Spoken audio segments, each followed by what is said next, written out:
Donc oui, comme je l'ai dit tout à l'heure, un millésime surprenant et à bien des égards.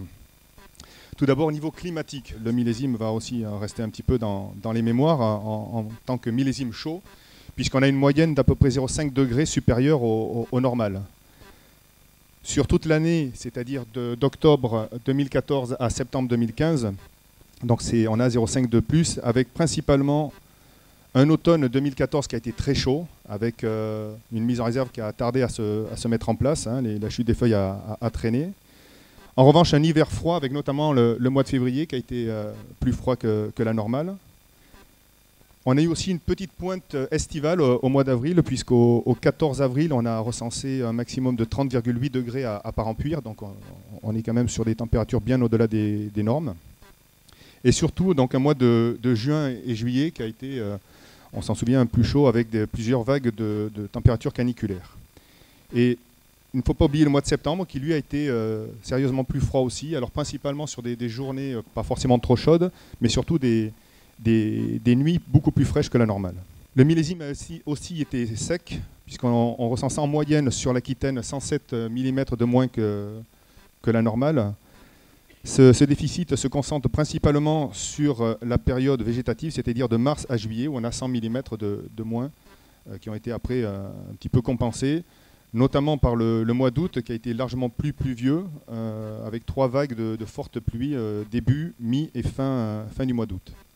Et le mois de septembre, qui lui est assez semblable au normal, avec une pluviométrie légèrement supérieure au normal. Donc un déficit hydrique notable, mais réparti sur toute la saison. Donc en fait, la vigne n'a pas tant souffert que ça de ce déficit hydrique. On a eu des pluies abondantes au mois d'août, mais qui n'ont malheureusement pas rattrapé le manque d'eau de la période végétative sur certains secteurs. Et heureusement, on a eu un mois de septembre quasi parfait pour la maturation des raisins, avec de la pluie, mais pas trop, et des températures fraîches, surtout nocturnes, et de l'ensoleillement. Alors on a eu des pluies aussi un petit peu plus abondantes, notamment sur le sud et le nord de l'Aquitaine, qui ont pu entraîner des travaux de vendange légèrement anticipés. Donc au final, c'est une récolte de qualité, mais avec des rendements un peu justes. On avait des rendements en jus un peu faibles, voire même très faibles sur certains secteurs, notamment les secteurs les plus secs de l'Aquitaine, et surtout sur des sols argileux. Le déroulement physiologique s'en est vu aussi impacté de cette climatologie un peu particulière. Donc le débourrement a été observé, donc la pointe verte au 14 avril, et on a une première phase jusqu'au stade boutons floraux séparés qui est à peu près comparable au 2012-2013, à peu près dans le déroulement. Ensuite, le début du mois de juin a été chaud, et donc là on a eu une floraison qui a été très rapide, ainsi qu'une nouaison qui a suivi vraiment de façon très proche. Et puis après, la vigne s'est mise un petit peu en stand-by vu les chaleurs et le manque d'eau. Donc on a eu un ralentissement des stades phénologie au niveau de la fermeture, et même le stade fermeture qui a été difficilement atteint sur certains secteurs. Et le début de véraison a été observé le 1er août. Donc j'en ai parlé de cette floraison qui a été très rapide et une fermeture assez difficile à obtenir, surtout sur les secteurs les plus chauds et les plus secs de la région. La véraison aussi qui a commencé, qui partait sur un bon rythme, mais qui a été bloquée par un manque d'eau. Et heureusement, les pluies de début août ont débloqué le système. Et la véraison a été très rapide, notamment sur les cépages les plus tardifs. Et la majorité des chantiers de vendange donc, ont été effectués entre le 20 septembre et le 9 octobre. Certains ont poussé un petit peu, mais sans forcément gagner ni en qualité, et même éventuellement avec quelques pertes de jus, compte tenu du mois de septembre qui était sec, et puis le mois d'octobre qui a suivi aussi.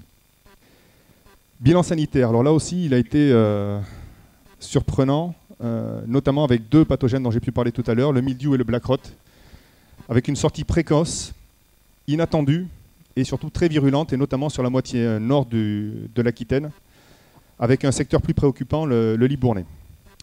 Les dégâts ont été rapidement observables sur tous les organes, c'est-à-dire sur les feuilles, sur les pétioles, sur les rameaux, sur les fleurs. Donc vraiment des choses qui étaient assez impressionnantes, et de mémoire de conseillers ou de viticulteurs, on n'avait pas vu une telle virulence aussi précoce. Heureusement, ces 2 maladies ont faiblement progressé jusqu'à la fin du mois de juin, et on a eu un développement plutôt modéré de rot brun et de black rot, de façon comparable, aussi bien sur des parcelles de référence que sur les parcelles non traitées.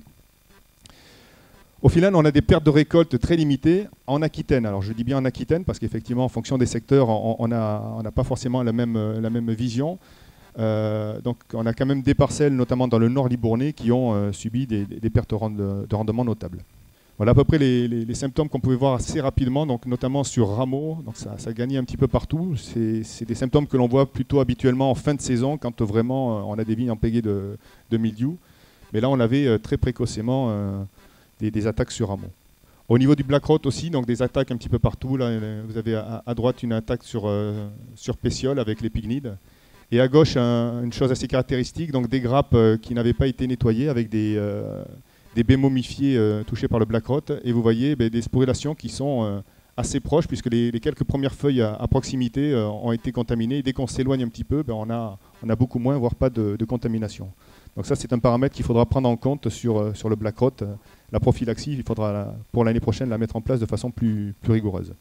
Voilà, avec des symptômes de black rot sur grappe qui sont assez proches de symptômes de rot brun en fin de saison. Donc là aussi, il faudra faire attention parce qu'il y a pas mal de personnes qui ont certainement confondu les symptômes et le black rot n'a pas forcément été bien pris en compte sur les parcelles. L'oïdium, alors si en Gironde il a été plutôt discret et assez tardif, dans le sud de l'Aquitaine il a été un petit peu plus précoce et surtout un peu plus agressif. Au final, là aussi on a peu des dégâts, hormis des parcelles très sensibles. Autre pathogène qui a fait parler de lui, c'est l'excoriose, qui fait encore parler de lui quand on est à la taille, puisque on a eu des contaminations plus tardives que la normale. Normalement, on a des contaminations le stade de sensibilité s'arrête aux 2-3 feuilles étalées. Mais là, en fait, les contaminations ont lieu plutôt entre 5-6 feuilles étalées et 7-8 feuilles étalées, et voire même un petit peu plus tard dans le temps quand on a des parcelles un peu plus sensibles.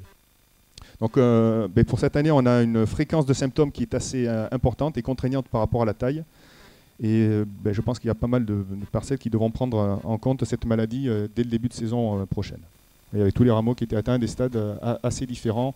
On a même des symptômes sur feuilles. Donc voilà, une pression assez importante. Les cicadelles, donc là aussi, elles ont fait parler d'elles parce qu'elles ont été là aussi assez précoces, comme pas mal de ravageurs, certainement à cause du mois d'avril qui a été particulièrement chaud et le début de saison déjà chaud.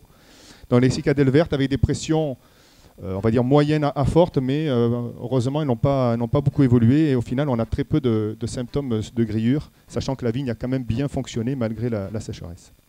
Les cicadelles italiennes, alors elles restent assez discrètes parce qu'on ne les reconnaît pas forcément, mais elles ont été présentes de façon assez généralisée, avec des populations qui sont restées, on va dire, un petit peu moins importantes que la fin du millésime 2014, mais avec des symptômes qui sont quand même visibles de façon très régulière, même s'ils restent discrets.